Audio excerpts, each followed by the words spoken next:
Panel 4, the ethical implications. We're quite pleased to have as our moderator the professor and head of the Department of Philosophy, Colonel James Cook of the U.S. Air Force Academy at Colorado Springs, Colorado. So James, over to you. As you know, I'm from the Air Force Academy, and being from the Air Force, a funny thing happened in just the last couple of years, and that is that the Air Force started training more drone pilots. I used the D word, but I should use RPA, I'm reminded today, than other pilots, what we sometimes just call pilots. And this was a huge thing, as you can imagine, for the hearts, the souls, and the hormones of young Air Force Academy cadets between 18 and 25 who have grown up on a steady diet of leather jackets and silk scarves and dreams of going whoosh right before things go boom on the ground. And suddenly these young cadets were faced with the kinds of things we're talking about today. And as you can imagine, in an ethics course, many of them confronted the problems that we've talked about today, perhaps at a slightly different level. And the question they ended up asking themselves is this: if the just war tradition is essentially about effects and intentions, we just have one question for each other, and that is, are these new technologies, whether they exist or they're emergent, are they mala in se? Are they bad in themselves? If they're not bad in themselves as means, reason many a cadet, well, then there's nothing wrong with my trading in the silk scarf and the leather jacket for an air-conditioned van at Nellis. And yet, there are many cadets who are not only uncomfortable with that at a personal level because it shatters a long-standing dream, but they're also uneasy. And I think today we might discuss something about that unease, whether there's a moral issue underlying the kinds of discomfort that they feel when they imagine themselves comfy with perhaps a bag of Cheetos in their lap, munching away and perhaps killing. Well, as we heard about one squadron out at Creech, 64 high-value targets in a relatively abbreviated span of time. Well, with that, we're going to just sit down today, as you can tell, because last night we had such a pleasant conversation over Boddington's and something called limestone iced tea, was it, Wendell? Yes. That we're going to try to duplicate that again. This is actually not Boddington's or limestone iced tea, but we'll have a shot, and I think our intention is to draw you in a little bit more quickly than some of the other panels, not because we're doing it right and they're doing it wrong, but because the nature of our subject matter and the interest, obviously, of questioners for the previous panels indicates to us that we can have a bit more of a dialogue. And with that, let me turn it over.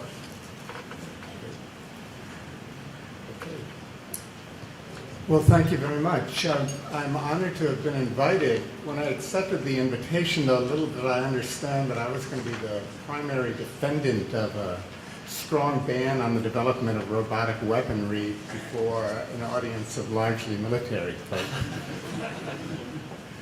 But we'll see what we can do. I was a little sorry, though, that in the last panel we didn't have one of the better spoken representatives of the ban killer robot movement, which I don't happen to be one of the spokespeople for. So I want to be clear about that at the outset. I have been very strongly supportive of a ban on what we are calling lethal autonomous weapons, but I don't happen to believe that we're going to be able to pull off any form of arms control agreement. So that's one reason why I'm happy to be talking more about the ethical issues today rather than having to delve into the legal issues. But as I was considering how I would start talking with you today, I suddenly decided that I want to put a case to you. I'm going to paint a somewhat science fiction-y situation and ask you whether you would like to be in that situation. But I'm not going to put you on the spot, so everybody has to raise their hands just to answer this question in your own mind. So we're in a modern version of the Old West, and you're Wyatt Earp. And you now have to outdraw a robot 50 feet away, 100 feet away, 50 yards away, I don't care how far we make it. And that robot has been designed to be quick draw. How many of you feel comfortable about that situation? I suspect not many of you. And I think that's a little bit of what we're talking about here. Are we moving warfare in a direction where it's no longer about human beings? And we are nothing more than the executors of what machines or others do. And is that really a world we want to be creating? So that's really the concern for me. I don't happen to be a specialist in military affairs. In fact, my purview is more the oversight of emerging technologies, all the emerging technologies, not just robotics, but nanotech and enhancements and biotech. So there's a host of different issues that come up within that. But I think this question of whether we want to have lethal autonomous weapons or whether we can restrain the development of them is actually a pretty crucial one, and it comes at an interesting inflection point in human history. And I think it's not just a question about that.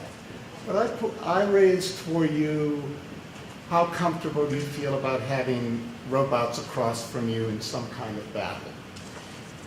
Charlie Carpenter, a professor at the University of Massachusetts, she basically put out polls, and she did it in various forms. She polled about 1,000 citizens. She asked them about killer robots, and she asked them about the same thing in a more benign form. And she found that well over 50% of Americans felt we should not be developing them.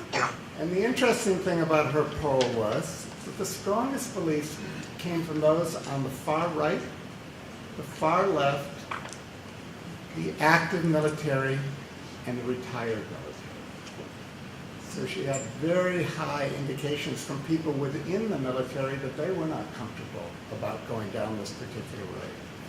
So it's easy to say citizens are just susceptible to science fiction, and I guess my question to all of you is, are you all just susceptible to science fiction? Or is there something more going on here that isn't always apparent, but needs us to ferret it out? Is something happening at this moment of history that we are trying to address, and that it is coming up in the form of whether we should be putting restraints on lethal autonomous weapons, but maybe about something much more than just whether we're putting restraint on that kind of weapon?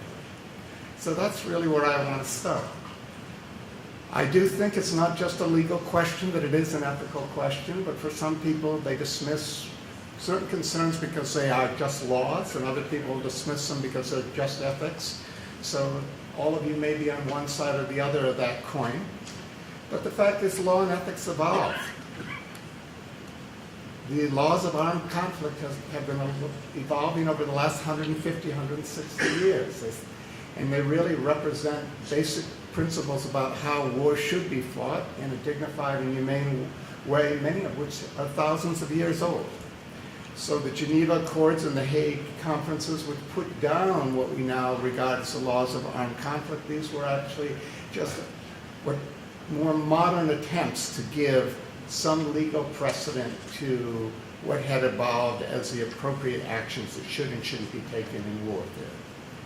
And the question being raised now is something happening in warfare that the existing law should not be overthrown, but merely modified, clarified, enhanced in a way that also speaks to this concern people have about lethal autonomy.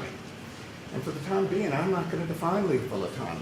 I think we all have a pretty clear idea what's being talked about, even though we could all probably debate for the full night over what's really meant by autonomy, or what's really meant by a weapon making a choice, taking an action, and what's really meant by meaningful control. So we can descend into those definitional questions, which do truly muddy the water. They all muddy the water, and that may very well be their intent, because there's a question of whether we're actually going to deal with the issue at hand, which is there a need to place some restraint on what kind of weapon we rebuild at this period of history? And do we have any means to do so? Now, I can perceive of two different kinds of means. One is that you really do bring into place some kind of arms control agreement. And one of the reasons why I haven't been attending the meetings the CCW in Geneva that have taken place over the last year and a half, one just a few weeks ago, was I actually don't believe this is going to be a successful route. But there are much smarter people than me going to these conferences, and then they actually find a way. And right now, the way they are trying to find does focus on this language, meaningful human control. Will meaningful human control get any teeth, or will, as one of our previous speakers suggested, just continue to muddy the water? I don't know. But I think it's interesting that this issue has stayed alive at the CCW for basically 2 years now. Even though I think many people will acknowledge what I also believe, robotics are not the kind of thing you can ever get an arms control agreement over. And even if you could get an arms control agreement and you got the majority of nations to sign on, there's no way you could verify it. There's no way you could inspect. How are you going to inspect in technology when the difference between being autonomous and not autonomous is simply a question of a few lines of code or a new switch that gets thrown into the device after the inspector leaves? So there's not going to be meaningful arms control, and I believe, as far as this kind of weaponry. And actually what it is as a weapon, as weaponry is so vast. Are robotics a platform? Or are they a weapon? Not clear. They could be loaded with nuclear weapons. They could be loaded with poison gas. They could be loaded with any kind of weapon. So obviously if they're loaded with poison gas, we all have a very clear stance on whether they can be used or not. So I think we're getting into a complicated thing if we think we're going to ravel this into an arms control agreement, and I suspect that even many of my really well-spoken colleagues who can give you very good legal rationale for why it should be an arms control agreement, I think many of them know that's problematic. So I have been suggesting a different course, and I've been suggesting this actually even before there was a campaign to ban killer robots. And my suggestion is just very simply that there's a higher order moral principle that we should all be acknowledging. And the modern formulation of that in this context is machines should not be making life and death decisions about humans. Now that's just a very high principle. I actually don't think it's that problematic for most people, though everybody would not agree with that principle. But like any moral principle, it may take years, if not generations, to come into place. But a principle like that does have a place in even the arms control discussions we're having right now. So many of you may be aware that there's a Martens Clause that was first enacted in 1899 at the second conferences at The Hague.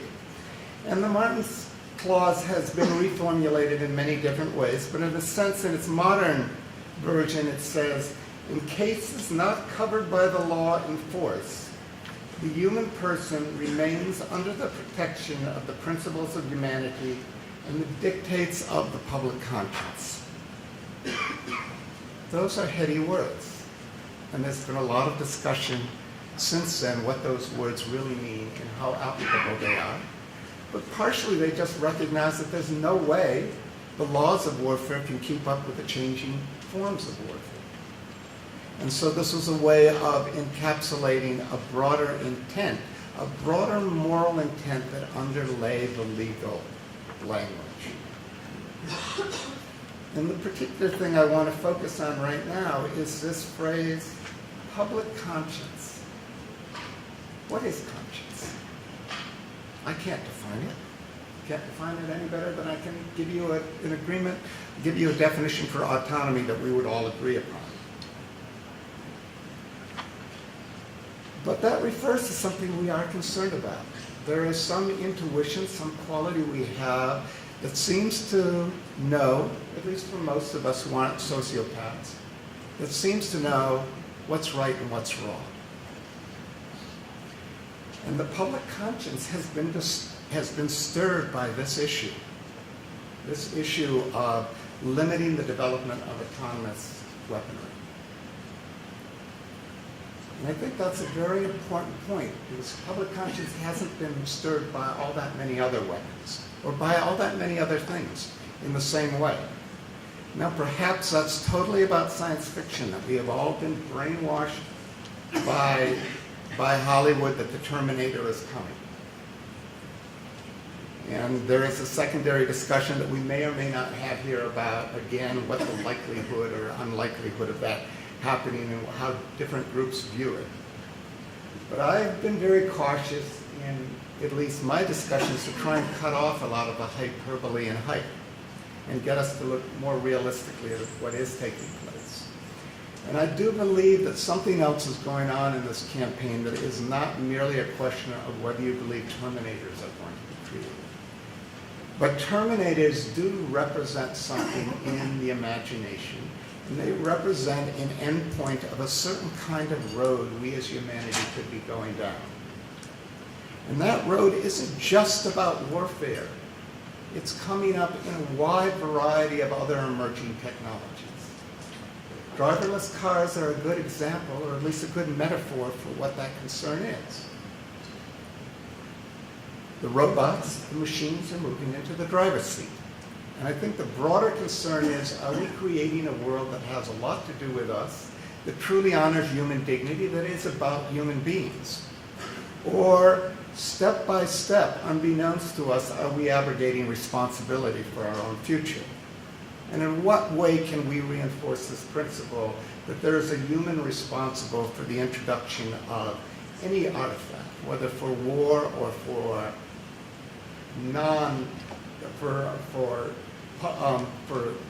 civil uses?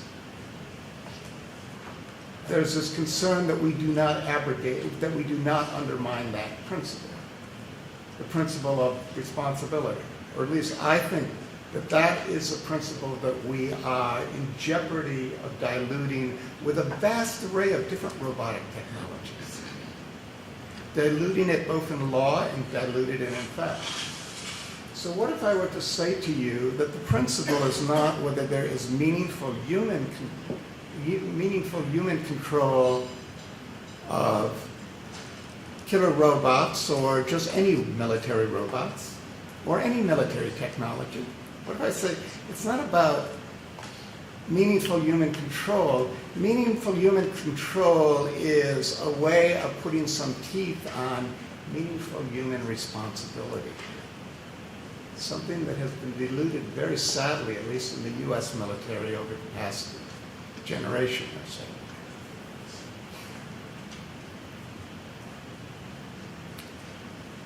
So, my suggestion for a course is not arms control per se, but a human rights course, and not one that will guarantee us that it is not abused.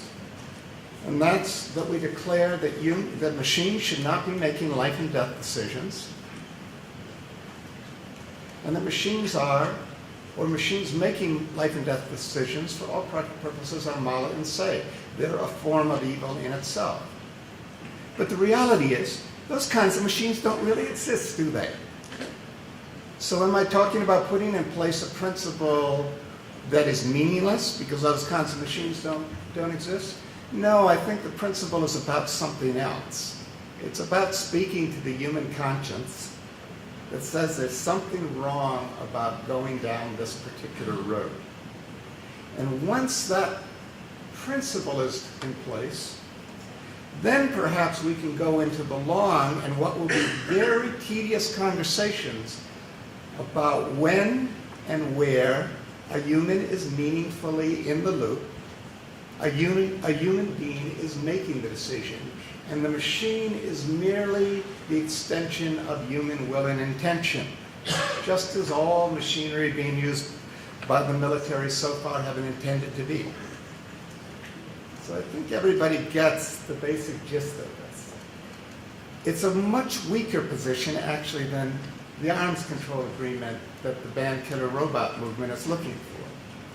But I think it's actually a much stronger position ethically in the sense that it speaks to the concern and it gets us focused, truly focused on whether we are creating future forms of warfare, future forms of technology that fully protect human dignity and provide you, those of you who will be fighting for us, with the dignity that you deserve as soldiers. Now, there's been one argument put against any kind of ban in any way, shape, or form, one strong argument that hasn't come up here at all, and that's by my friend and colleague, Ronald Larkin. Ronald Larkin, as some of you may know, is a roboticist at Georgia Tech University. And Ron has argued that we can make robots that obey the laws of armed conflict and the terms of engagement better than you soldiers do. And when pushed on that, he says they'll do it because they will obey those laws. This is low-hanging fruit. And he's not trying to insult soldiers as much as he's just pointing to something called MHATAC-4, which was a survey done by the Surgeon General. And basically the survey was, would soldiers obey the laws of war, or laws of armed conflict? And the preponderance of soldiers, for example, will not squeal on a buddy even if there's been an atrocity committed. So this is one of our problematics in the modern military. We want our soldiers now to be obeying the laws of armed conflict. That's one real change since warfare even just 20, 30, 40 years ago. And yet we also want them to obey their commanders. But there's this real difficulty in, can you really get human soldiers to obey the laws of armed conflict? Well, you can get robots to do it, presuming they can recognize that the situation they're in is a situation in which the laws of armed conflict apply. Whether they have that kind of discrimination or whether they can apply the laws correctly, most of us who have been observing the technology to date don't think that's likely to happen soon. And for that reason, we've been very critical of Ron's position. And when pushed, Ron is very clear that he is not asking robots to make these difficult decisions about whether they're in an ethically salient situation, just that they understand the situation and they will apply the laws. And that this will actually only apply in a very constrained context. But the difficulty is, Ron has been repeating this for many years now, and many people don't get into the nuances of what he's trying to say. So what gets heard is that robots can obey the laws of armed conflict.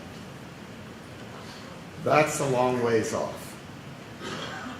And I would argue that if and when they can, if and when robots show the moral sensitivity that they can obey the laws of armed conflict, if and when they demonstrate themselves to be empathic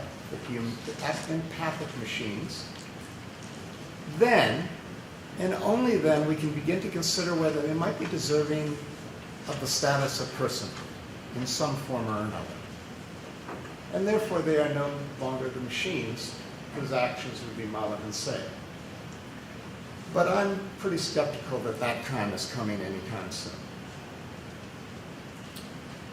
So, let me just finish with my two central points. And my two central points are, number one, we are at an inflection point in history where there actually is a possibility of putting some kind of moral constraint in place, if not any form of arms control agreement. And that inflection point is actually going to disappear pretty soon. And I don't think I'm going to go into detail why it's going to disappear soon, because I'm pretty sure that Peter will cover that in his talk tonight. That there are forms of lethal autonomy that are a lot closer than we think. And it's not going to disappear because we have smarter than human robots very soon.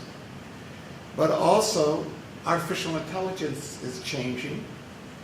Where only 5 years ago, the majority of researchers in artificial intelligence thought that Terminator-like robots, that intelligence explosion was nonsense, suddenly there have been breakthroughs that have had a great number of them reassessing that estimation. I don't think it's going to happen. I'm what's called a friendly skeptic. I'm friendly to the can-do engineering spirit. I'm skeptical that we know enough about intelligence or even have the science to realize some of the more refined aspects of what we consider wisdom or intelligence. And my second point is we need to be very careful about the dilution of responsibility.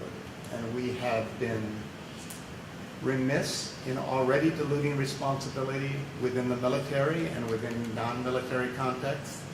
We need to be stepping back from that rather than introducing more and more technologies for which it will be more and more difficult for anyone to take responsibility for their actions. So that's it, I guess, for a few opening comments. Thank you.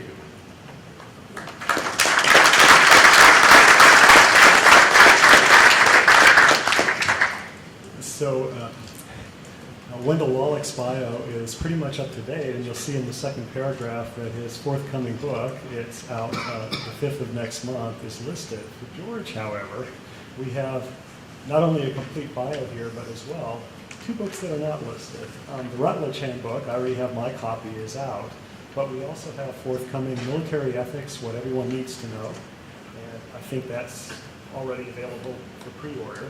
And then coming out shortly thereafter, perhaps in a year, is The Ethics of Cyber War. So you might want to add those 2 to your reading list and to the biography that's provided in your programs. Thank you, Jim, and it's an honor to share the stage with Wendell Wallach. Because of his thoughtfulness, I want to say more about him and those comments and the book he's written in just a moment. But of course, you're expecting that with a name like mine, I'm going to launch right into the prospects for R2-D2 and C-3PO becoming fully weaponized and wandering the hills of southern Afghanistan. Of course, I would add, still unable to determine the difference between an insurgent and a shepherd. So there's our problem with that sci-fi model on track 2 of Ken Anderson's division of the House in the last panel. An interesting science fiction prospect for which mistakes, I guess C-3PO would say, we have to be careful or we'll be melted down. That's responsibility and accountability in the robotic world, but that's not me. That's the other George Lucas. He does imaginary wars with imaginary robots, and I'm interested in real wars fought with real robots. General Thibault mentioned this morning one of my central concerns. He mentioned it right at the end of his charge and his context-setting remarks, namely, what's the impact of all of this emerging technology, robotics and other things, on the profession of arms and on the men and women who serve in that profession. My field is military ethics. I come at this from someone who is concerned about the impact of technologies, among other things, on men and women in uniform and the job they do and the service they render to all of the rest of us and our obligations to them, to you, to help you do your job as well as possible, as safely and reliably as possible within the bounds of existing law and understandings of morality. So in that context, I've spent some time working with the groups that were mentioned in passing and throughout the day, but especially in the last panel, the ICRC, CCW, and in particular a group, the United Nations Institute for Disarmament Research, and helping them work on these documents that they're producing on robotics in general, on meaningful human control. They've also worked in the maritime environment, and that's something I'm most interested in because I think the robotics work we're doing in the Navy is actually, as has been mentioned in passing here, making a lot more progress. There's a lot more going on, I think, than land-based robots, and the air domain gets all the attention, but I think the innovations are at sea. By the way, a little way of advertising, our keynote speaker this evening, Peter Singer, has yet another book forthcoming. So many that he has written have influenced all of us, and we're very indebted to him. And it's great to have him here tonight. But he's now written a novel, co-authored with the former technology writer for the Wall Street Journal, August Cole. And the novel, which will be out in June, is called Ghost Fleet.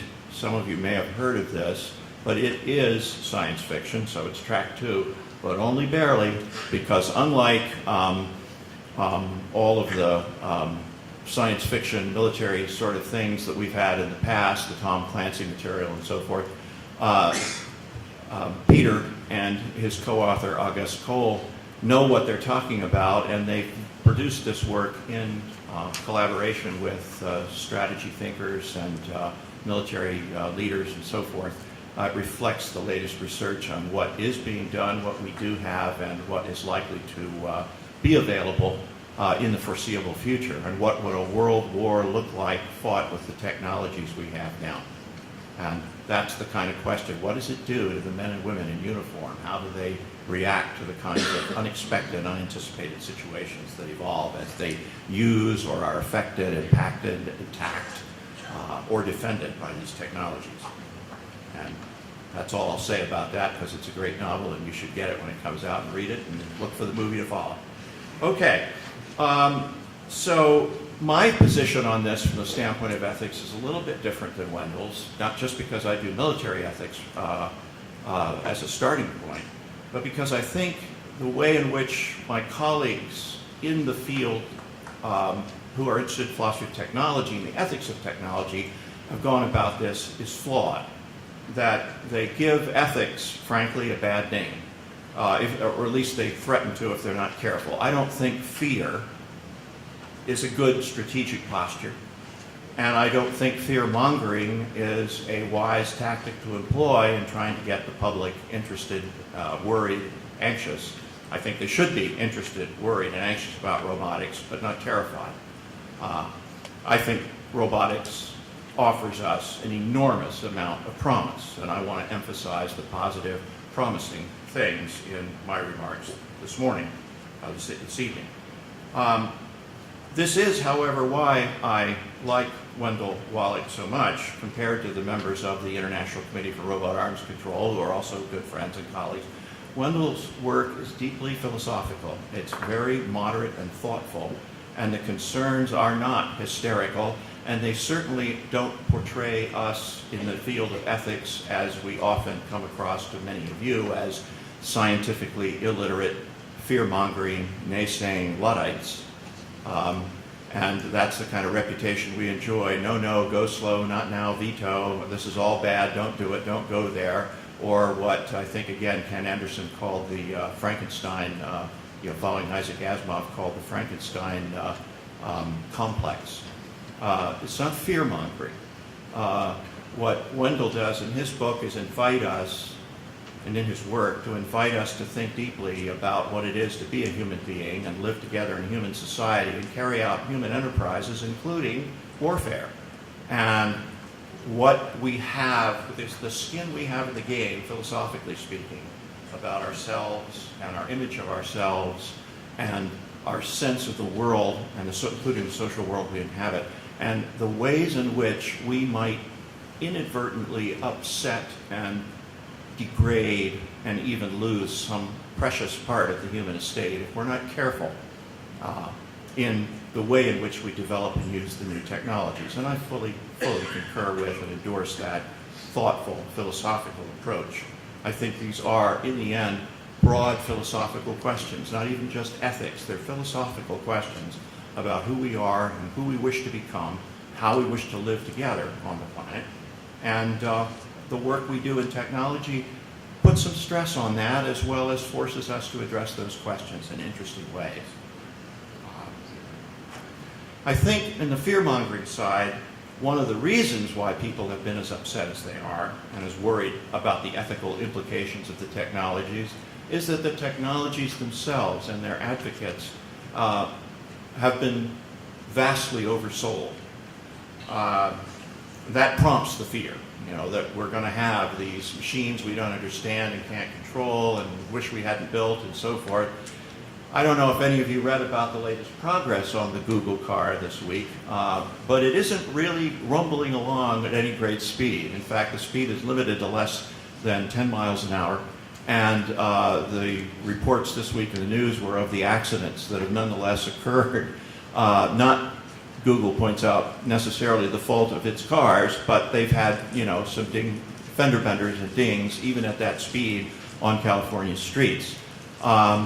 We have a close friend, a colleague of ours, Patrick Lynn, out at Cal Poly, who worked for a year with Google at Stanford University on the car, and he kind of left in disgust and said, this thing has been oversold. I was really excited about it, and I think it's going to be a very, very, very, very, very long time before we get the kind of governance systems, the governance architecture that we need in these automobiles to make them work effectively and reliably on modern roads. That said, when I emphasize the promise of technology, my view is I hope they succeed. I'm not worried about pushing the human driver out of the driver's seat.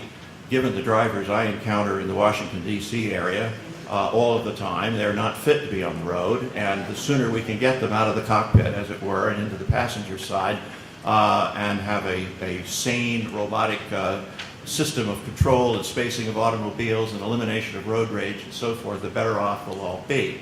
Even if there's some people who are disappointed that they're not driving in the Grand Prix or flying, in the Wild Blue Yonder, in the old single-seat fighter cockpit.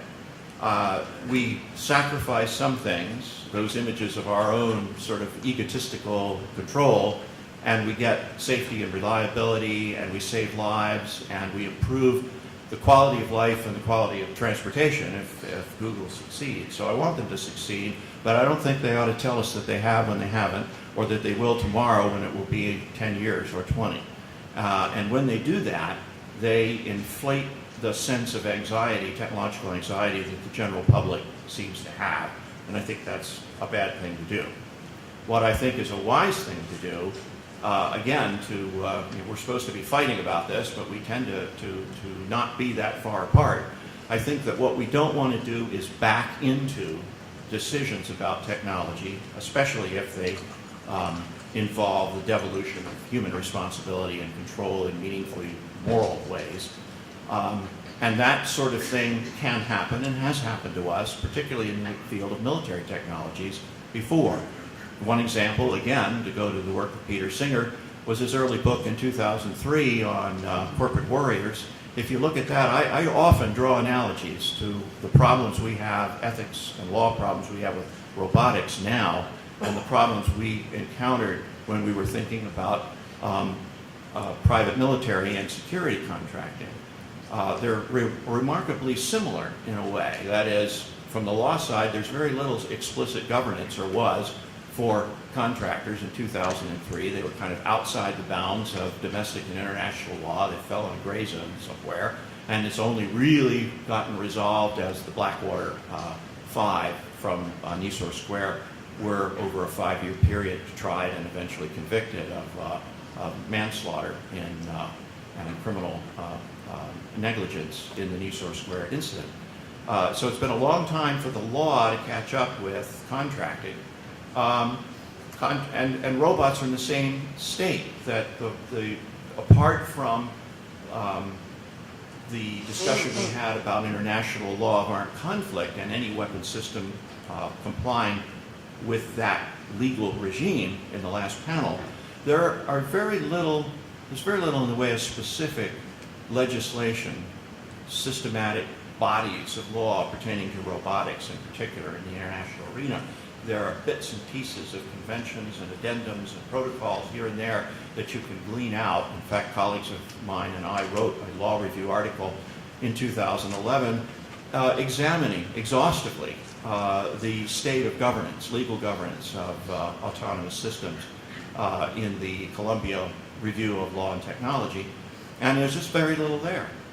So ICRC wants to change that by making a specific, arms control treaty and I agree with Professor von Hennig that that's probably not a good idea and not going to happen, as Wendell says. It's not a reliable prospect and not a realistic prospect to imagine nations are going to agree to it, and if they do, that will mean anything. I don't think that is the right way to proceed, but I think we, at the same time, want to be careful that we don't do what we did with contractors. Those decisions, we didn't put those people out in the field as a matter of a careful strategic plan. If you go back and look at quadrennial defense reviews in the U.S. and Canada's strategic visions, none of them talked about contracting in the 1990s. We did this because it was cost effective.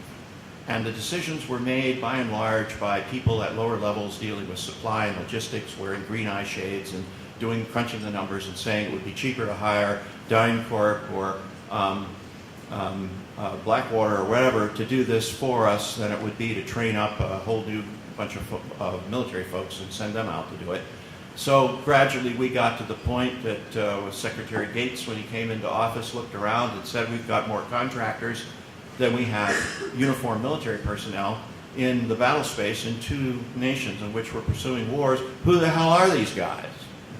That's what I mean. We don't want to do, we don't want to allow our development of this military technology to follow that kind of thoughtless, directionless course of evolution that occurred and then suddenly came to the forefront and caused us a lot of heartburn that we're still trying to get over some 10 or 15 years later. There's a lot at stake there, and I think that we can do a better job of thinking it through.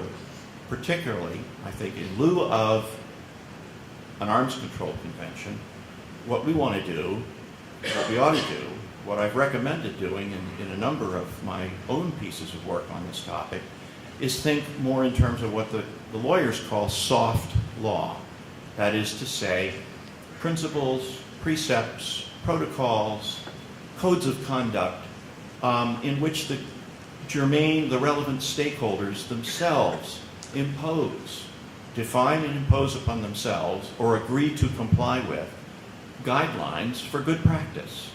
This is actually how law evolves. That's a deep topic on which I've spent some time in some of these books that Jim is mentioning, but I think it is a proper way of thinking about, instead of writing a particular treaty and sort of stuffing it down the throats of unwilling citizens, particularly engineers who don't like to be told what they can't do. They'd rather be told what the framework is within the design parameters to which they are the objectives to which they are to design, including those regarding legality, safety, reliability, avoidance of criminal negligence, the practice of due care, and so forth. And so I've tried to summarize in my own work some of those precepts or principles that I think the relevant stakeholders in uniform, the R&D folks in engineering and industry, as well as the governments who are employing these military forces and engaging in conflict, including among adversaries, would probably consent to. One of them is something called the principle of unnecessary risk. A colleague developed that in a paper he wrote for an anthology of mine about 5 years ago. And this principle suggests, in general, we should do for the warfighter or for the security forces of domestic as well as international, we should do everything within our power, we the citizens and we the engineers and so forth, that we can do to support them to make their job more effective and safe as they carry out their otherwise morally justified and legally permissible responsibilities. And if developing Predators and flying them from Creech Air Force Base does that, taking the pilot out of the cockpit, allows us to pursue otherwise legally permissible and morally justifiable missions, as I believe it does. And we must, it's not that we can do it, we must do it. We're obligated to do it. We owe that to our fighting forces. We owe that to our police and our FBI.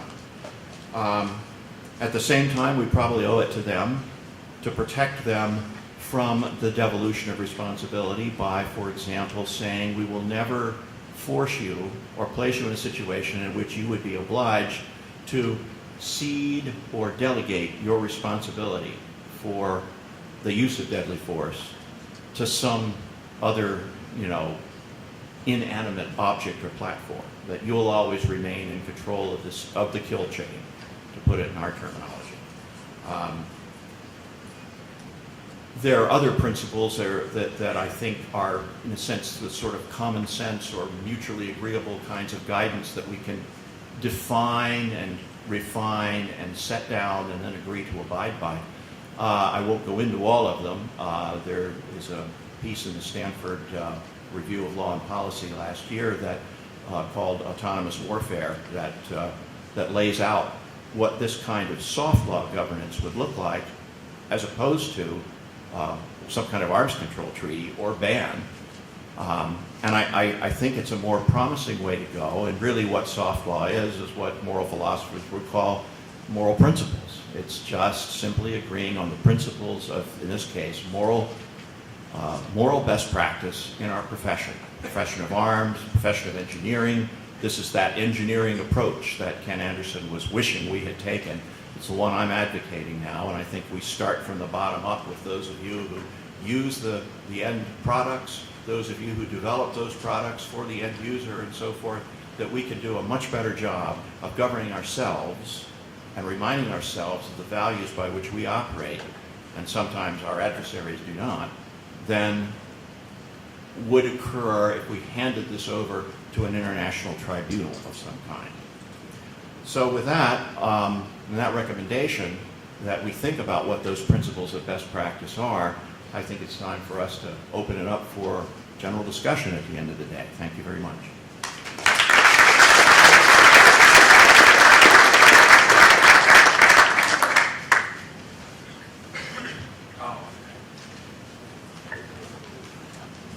Trey, please.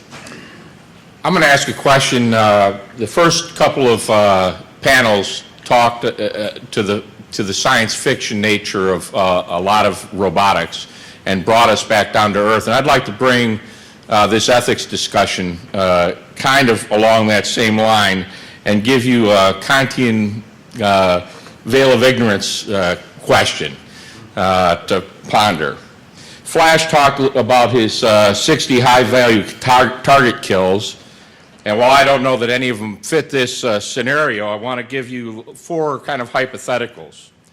One is that you find the high-value target and you kill him in a very discreet manner. The other one is that high-value target is on his way to work. Maybe he's an IED guy, and he's driving his car with, you've seen that they put the IED in the car, and he's driving on his way to emplace it, and you kill him. Third one would be if he happens to be milling around doing things with family and friends at a barbecue, but he's a high-value target, and you know that he's going to do something tomorrow that is going to be bad for Allied forces. And the last one would be if he's attending a conference, or he's at the Walmart, or the local market. But he's a high-value target, and he is going to be attending a meeting of other high-value targets at some point to project a plan. So my veil of ignorance question is, if we have perpetrated these kill chains in scenarios similar to this, to what degree, since now in our soft law we're establishing the ethical precedent, to what degree is Flash a target? Is he a combatant when he's operating a drone that kills 60 high-value targets in the United States? Is he a target when he's on his way to work?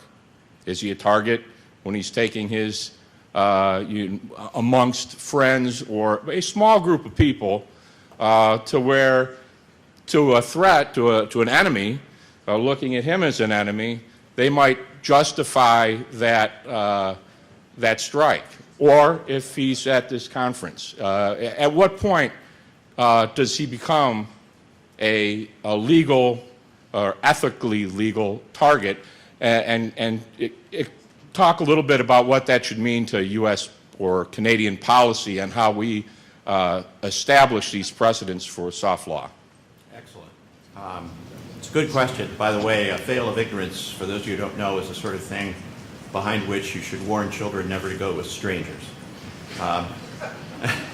Yeah, it's too complicated an issue to get into here, but yes, when you set up the scenario that way, and it's not just some hypothetical adversary, but it's one of our Creech Air Force Base drone pilots, say in the U.S., who is this target, or has made himself or herself a target by virtue of participating in conflict, in armed conflict at a distance.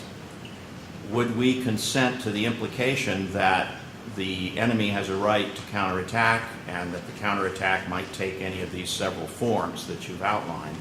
Would we be happy with that? If not, should we be happy with the precedent that we're setting in putting this program in place? That's a problem, I think, that has not gotten enough attention, along with PTSD in the control room, as the pilots have a very different relationship with their targets than was the case heretofore. That problem, namely that they themselves still are military personnel engaged in a military altercation, and if they're killing people at a distance, enemies, combatants who may be in Yemen or in God knows where, they too might be considered legitimate targets and thus be putting themselves, the people in the shopping center, their families at home, at risk if they were considered high-value targets in attack. We had a tiny inkling of what that would be like when the Syrian doctor, double agent, blew up killed four CIA operatives in Pakistan a few years ago. Posing as a defector and getting in to meet with them, and blew himself up and damaged the control station and killed the CIA agents. But that still was in the zone of conflict, at least. I mean, one could anticipate that this was a terrible tragedy for us and a surprise and so forth, but that's the kind of thing that happens in a war zone. What if that happened in Walmart in Las Vegas? That would be worse. And that's the kind of thing I think we have backed into in our policy here and haven't really thought through. Have we expended the zone of the battlefield so that there really aren't any boundaries anymore and that just about anyone's a legitimate target? Is that a brand new situation, or is it ratchet up the tension that has always been true? We have force protection at all of our bases now. We realize that any day some domestic terrorists could come after our armed forces in Canada or in the U.S., and they've tried. So maybe this is just that writ large. Or is it something, kind of hard to tell, but we need to think about it here. I don't have a lot to add to that.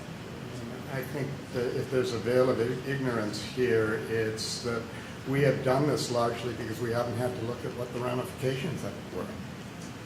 And we didn't have to look at what the ramifications were because we had that capability and nobody else did.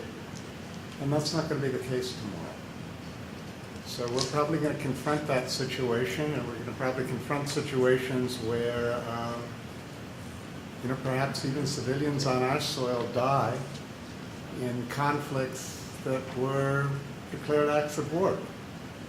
And we, of course, will reject that because that was terrorism when it was done to us. But it's not clear that that isn't what we have felt free to put the trade in other countries. And that's been what's been this debate going on about the use of drones. When are we doing it in a lawful manner, and when are we doing it in a manner that we would be willing to acknowledge that that's not an inappropriate way of fighting a war if it was done to us? And these are conversations we just aren't having, and I think I don't have any grand insight in how that conversation should unfold, but I think the difficulty with all of these new technologies that we are bringing into warfare is that we aren't necessarily having the full conversation about what the ramifications of that would be and how that will affect us.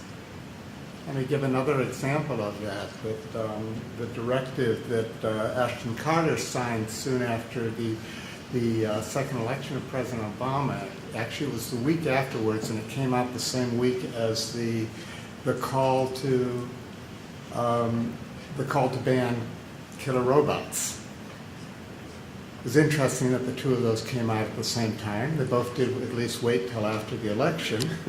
But I read that directive on what was it called? Autonomy in Weapons Systems. I read that directive, and I thought the directive basically said, you can trust us.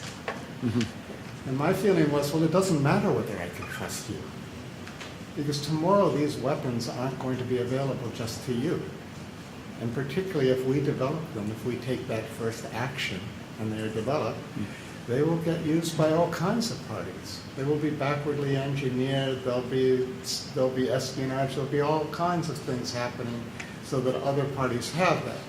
So again, we sometimes get a little short-sighted in looking at what we see as the strategic advantage of using these technologies without taking the second step and looking at what happens when these technologies are turned on us. Mm-hmm. Walter Dorn from the Canadian Forces College and the Royal Military College.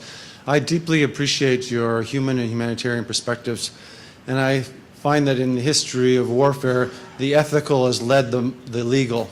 And I think that there could and should be a treaty on lethal autonomous weapon systems. And I'd like to challenge your arguments and those of the previous panel because I think they're flawed and there's lots of counterexamples. So to say that the system doesn't exist, systems do exist with a flick of a switch, like the Sentry system that Samsung has on the DMZ in Korea, like other systems that are on ships. The fact that you can't ban a system that is not yet being deployed, well, we did that with the laser blinding weapons under the Certain Conventional Weapons Treaty, or we also banned space-based weapons of mass destruction in the Outer Space Treaty. So that's not a problem. The fact that you can't get a definition at this point for lethal autonomous weapons, I think we overcame that with the Landmine Convention, with biological and weapons conventions. They're difficult issues, but you can at least get a definition that can apply some measure of law. They're not verifiable. Well, no arms control treaty is verifiable, yet we have 20 or so international global arms control treaties. And we can't expect 100%, but at least they establish a new norm, and you can establish means like under Landmine Convention or the Chemical Weapons Convention with an international authority to do some verification. To say that it's unrealistic, well, the US government already has a prohibition. It's a de facto prohibition on creating LARs, lethal autonomous robots. And I can't see why that can be applied to the international community as a whole, make it universal, like the Landmine Convention became part of international law. And I think there are 4 really good reasons to create a ban. One is accident. We don't want to wait until that first robot goes berserk and kills a room full of people. Second is accountability, and you addressed this a little bit, but who's the robot accountable to? Or is the robot going to be accountable? Where's the command responsibility that we ask for in the Geneva Conventions? Availability, you just mentioned that as it proliferates, if you don't have a solid norm, then the weapon system proliferate. And lastly, acceptability, which is the public conscience argument that you gave earlier. It's just not acceptable to large segments of the population to have the life and death decisions in the hands of a gun-wielding machine. I know you'll have lots of responses. Okay, quick answer.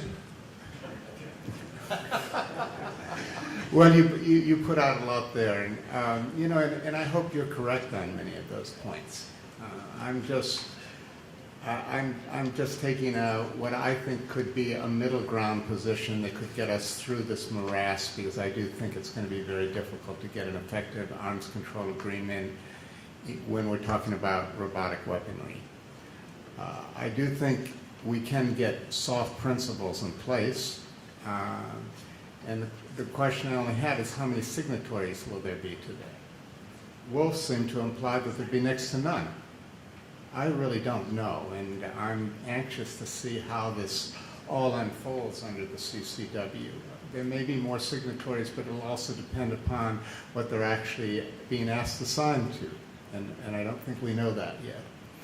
I also think the problem with robotics is they're going to continue outside of the military context and be able to do all kinds of things, and then those could be adopted for military applications. Yes, you want sophisticated robotics that you can control. It's not just about the machine itself, but it's really about the communications and control. But that's not going to be as important to other countries as it is to us. And it's certainly not going to be as important to non-state actors. So I think there's something very complicated about robotics that just make it unclear to me that we can pull off an arms control agreement. But again, I hope you're correct. I'm not trying to sabotage that route. I'm just trying to suggest another route, call it a soft law route or a higher order principle route. I'm just trying to suggest that there may be another route where we can speak to some of the primary concerns without getting caught up in the boondoggle of treaties and verifications. My real fear is that as soon as you go down the treaties route, well, it's not going to take many governments to slow that down. Take 5, 10, 15 years to be settled, and by then, I think we will have what I consider lethal autonomous robots. And as you say, we already have it in a defensive form. I don't think anybody questions that we have it in a defensive form. And there's not really much energy toward outlawing those defensive systems. But the difference between a defensive system and an offensive system may only be a question of which direction you point it. But I think that's a good example of something that's probably not going to get outlawed and is going to be used as an argument for why you shouldn't outlaw other systems, because they might be applicable within defensive contexts. So that doesn't answer all your questions. It's just a statement of why I'm taking the position I'm taking, because I think we do need another alternative, and I think arms control is really a very difficult issue. There's reasons why things like cluster bombs went through fairly quickly and lasers went through fairly quickly that I don't think, just given the arguments we've had on the previous panel, for example, but I don't think we can expect to see lethal autonomous robots or lethal autonomous weaponry be embraced very quickly. Very quickly, I agree on slightly different grounds, and that is that there are legitimate and very positive uses of lethally armed autonomous systems for area denial and force protection, some of which we have in place now. And I cannot see, for the life of me, how I could compare those to something horrible like a cluster bomb, a landmine, or a blinding laser, all the last three of which cause superfluous injury and unnecessary suffering. These and those contexts do not. So that would be one reason I wouldn't want a ban. I would rather want a principle like in DoD Directive 3000.9, I think is the one we're talking about, that does voluntarily put a moratorium on wedding lethal force and strong AI, deep learning, artificial intelligence with lethal weaponry for 5 years. Well, of course, while we've dithered, 3 of those 5 years are gone, and I would like to see that whole issue revisited and think about whether or not we want to absolutely ban it or ban it only for offensive purposes, or but there's just a lot there that I think needs to be worked out that didn't really play a role and doesn't seem to me to be a very good comparison with, say, blinding lasers. Please. I'm a pretty simple guy. I believe the smartphone is only as smart as the hands that control it. You'd mentioned that we should do the things that should be done to make the job easier for the person in uniform, but we'll retain the psychological trauma of killing people because we won't have autonomous systems. Maybe that's not a bad idea, because that keeps us just killing the really, really, really bad people and not just bad people. And it goes back to responsibility. And in the responsibility, you mentioned that rather than a ban on killer robots, I love that line, a ban on machines that make life and death decisions. So here's a simple example of people who won't take responsibility for a medical condition. So personal responsibility for something very important. So an insulin pump, for instance, has algorithms that measure blood levels, and the algorithms decide how much insulin to put in the person's blood. And so that machine is making a life decision. So in the principle of machines not making life and death decisions, where do we put a medical technology that could possibly be weaponized?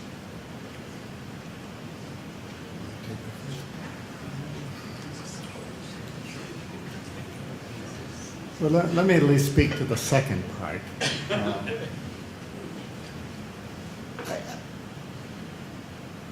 There's a difference between why people are putting themselves on an insulin pump. So there's a human in the loop in that decision-making process. There's a human in the loop when I decide to have an operation and my doctor tells me, you may not survive this operation. So I'm taking responsibility for that. So I don't think that when we're talking about technologies of care, where somebody has elected to have that technology of care, but that technology of care through a mistake or whatever will kill you, is really the machine making the decision. There's a human in the loop within that. And there's a risk being taken in that. And that's all I'm really trying to suggest about even putting that principle in place or stating that that principle already exists, which I sort of believe it does. Not just sort of, I believe it does, but I'm willing to acknowledge that this is like slavery. It's going to take a few years for the rest of the world to recognize that this is a problematic practice. That's a very different thing that's going on in the military context. And all I'm asking in the military context is you keep the human in the loop. What it means to keep the human in the loop, what's meaningful human control, that's the discussion we should be having in the military, probably everywhere in our society around the use of all kinds of technologies. But it's not a conversation that's going to end tomorrow. It's not a conversation that we're going to be able to codify into law. So again, I agree wholeheartedly with George on this. This is something for soft law. And perhaps one of the tragedies that has happened in our society is that our society has become about hard law. And we don't think anything exists anymore unless we codify it. And that's not just a tragedy in terms of how we relate to each other, but it's a tragedy in terms of how bureaucratic our society has become. In a totally different context, I've recommended a new approach to regulating all the emerging technologies, which is really a combination of hard law and soft law, but really needs some new kind of enterprise. Gary Marchand and I, who propose this, call it governance coordinating committees, to bring some true oversight, but use soft law, use codes of conduct and standards wherever possible, and only introduce hard law when it's essential and necessary, when there's no other option. And I think we've lost that. And that's part of the concern with the modern world we're creating, how legalistic it's becoming, how mechanized it's become, and how we, even in our sciences, we tend to mechanize and pathologize and biologize human nature rather than just acknowledging we're dealing with people that we don't fully understand.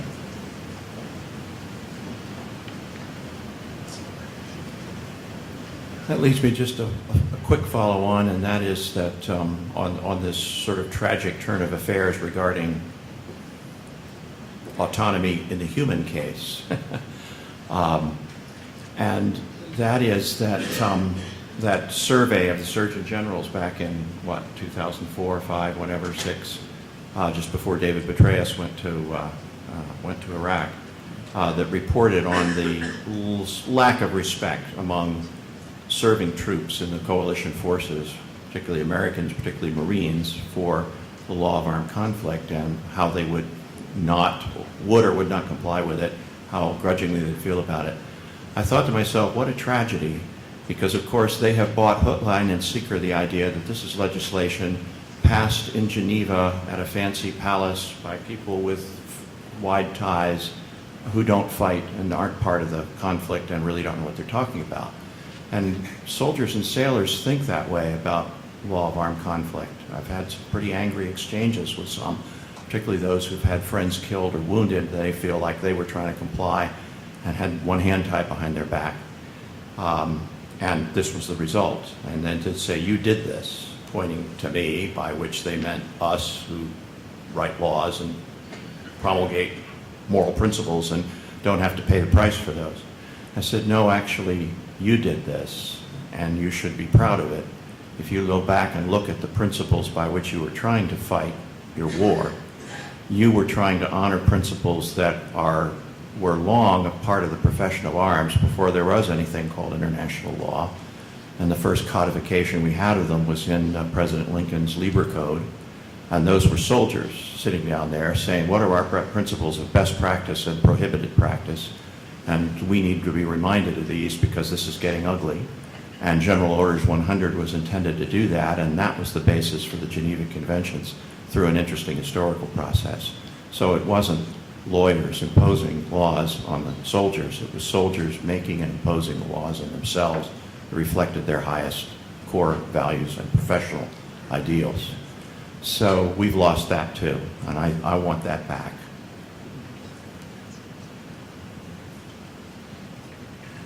So I'm actually really happy you just touched on a bit of what I was about to ask about.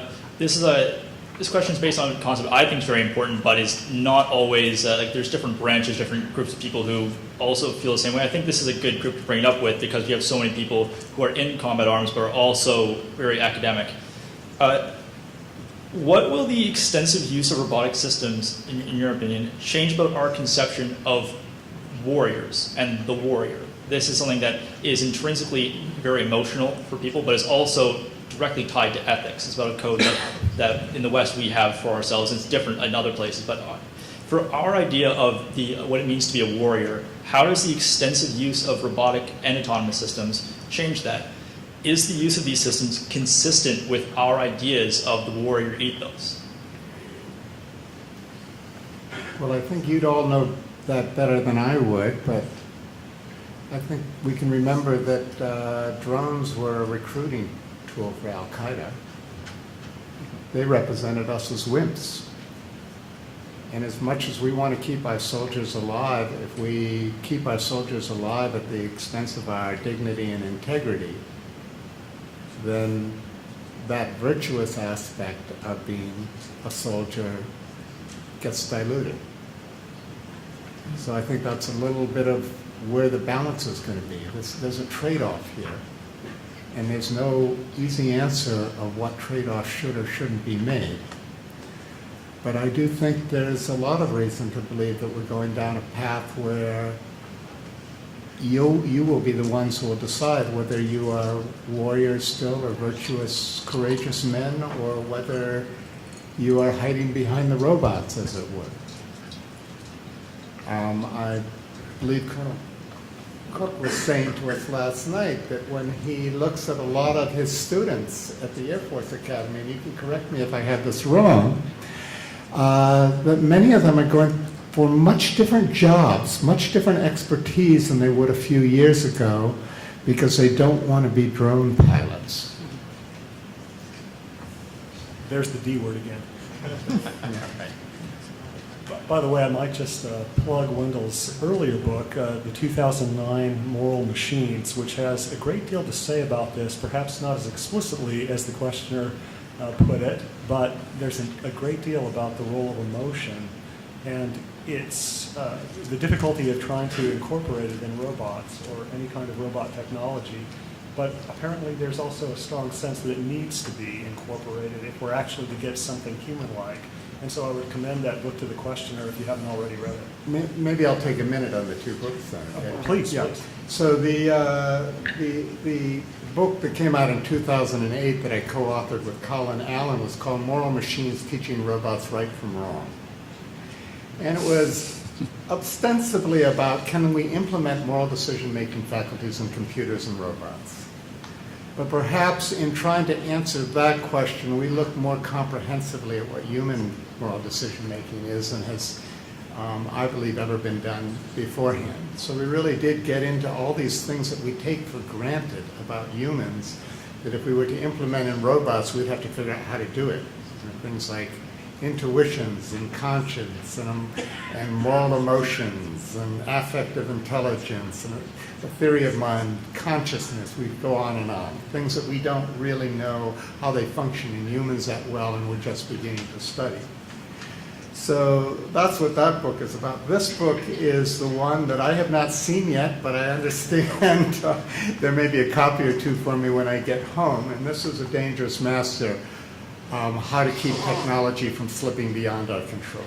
And this is largely about the sense that perhaps technology is becoming the primary dictator of humanity's future, and we are losing the ability to give form to our own future.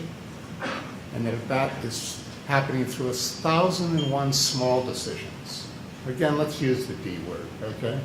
Decisions like what should be the rules for drones in airspace without also considering what will be the implications of bringing drones into domestic airspace, such as privacy. And I'm not saying they can't be valuable in domestic airspace. I'm just saying we just aren't looking at these things comprehensively. We're doing it piecemeal. And one by one, we're aggregating the possibility of addressing these other questions that could have been dealt with at the outset. So I have a little bit of a more controversial question, and it's a several-part question, but it's trying to really understand what's Malin say of having a machine making life and death decisions. So if you bear with me, I'll go through a couple scenarios. For example, I have one weapon, two targets. Both targets are perfectly legal. Both have a certain amount of collateral damage that is considered proportional. And I have to decide which one I'm going to go after. I can do that in the current system with our 72-hour process to go through an air tasking order and decide how I'm going to prosecute, or which target I'm going to prosecute. So the process is we take a ton of data, we look at it, analyze it, decide which one has a greater strategic value, and weighing all the pros and cons of both targets. In an accelerated battlefield, that 72-hour process might be accelerated by aggregating all that data through computers and reducing the targeting timeline to, say, 1 hour. That process becomes a lot more machine-driven, and it still goes to the officer and says, okay, we recommend you go after target A. Maybe it comes with reasons, maybe not, but the decision becomes a lot more opaque and left to the machine. That was the second scenario. The third scenario, now I am sending a weapon down a range, and it arrives to the same two targets, and the decision now happens in the machine whether they're going to go after target A or target B. So in that scenario, I reduce the timeline to mere minutes, even seconds maybe. So here, clearly, we are no longer in that position where you have, a human, maybe both targets were declared legal, and the machine really decided which one to go after. So now the question is, I am one of the collateral victim. Do I care how the decision was made that led to my death? What is the fundamental difference as a victim, whether it was made by a human, by a machine double-checked by a human, or at the last second by the machine?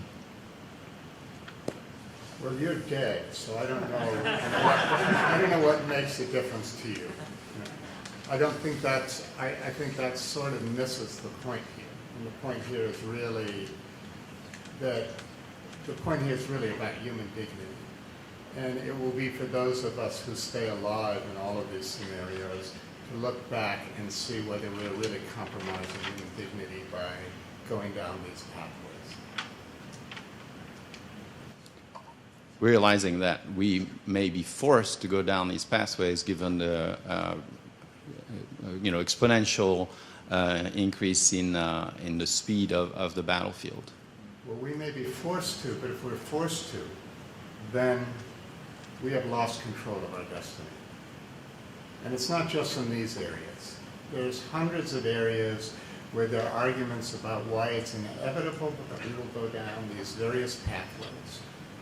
And I think the only reason I'm here talking here right now is because it looks like we're at an inflection point where we still have a chance to not be forced down all those pathways.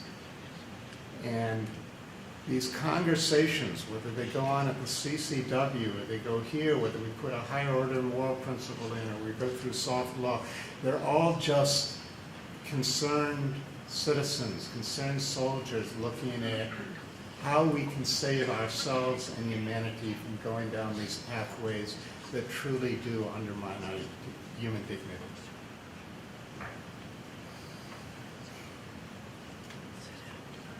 Thank you. Thank you.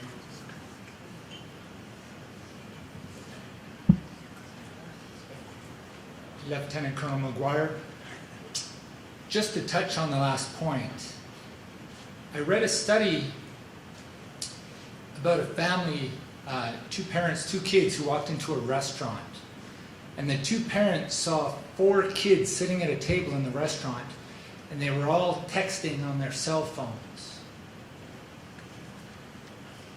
And they did a survey, and they asked the parents of this family that just walked in, they asked the parents, what do you see? And they said, we see, those guys are idiots, those kids are idiots. They're sitting there in a restaurant, and they're not talking with each other. They're texting on their devices. And then the survey, they asked the kids, what do you see? And the kids said, we see other kids talking with their friends. So the point is that the younger generation today doesn't see the technology that we see. When I first got on Squadron, there was one laptop 28 years ago. We thought it was cool. There was a laptop. Our generation is the one that has seen such a tremendous influx of IT and computational adaptation. But the kids, our kids, look right through that technology and only the effect of what that technology brings. So whatever we're talking about now, and it's wonderful listening to this, but when our kids are up on that stage 15 years from now, do you feel they're going to have the same opinions that you're giving right now? Because according to that philosophy from that study, it's not the means, it's the effect. So, you know, is my 14-year-old daughter going to say, I don't care how the effect was attained, because technology means nothing to me. Does technology mean that much to us, but that's it? Are we the last generation that this means anything to?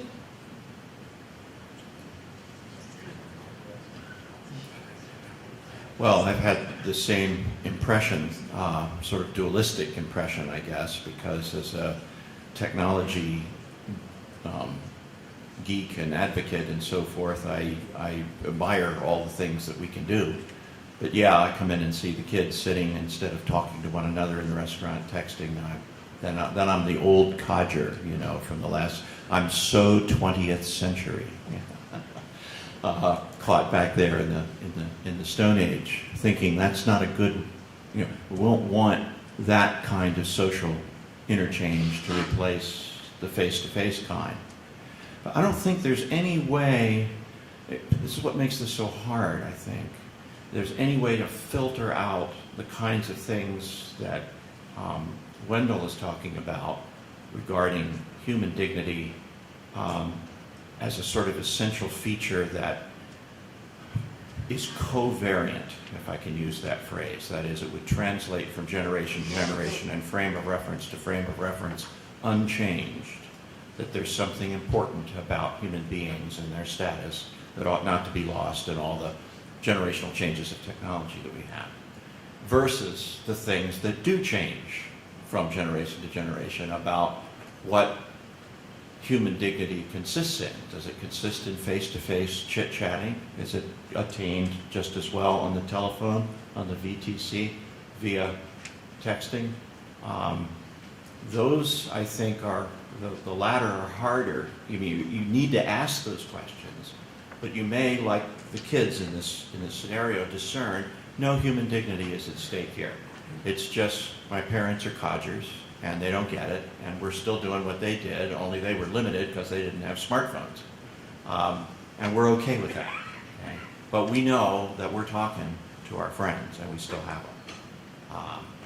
And so I think where we need the trust, it's not for Ashton Carter, we need it with our, you know, once we get the conversation going and have the cultures in place reflecting on their conscious and intentional use of their technologies to achieve certain goals, that if they thought these questions through, they can say with some trust and confidence, I'm hanging on to human dignity, but I don't read it through the same narrow lens necessarily that you did, Dad.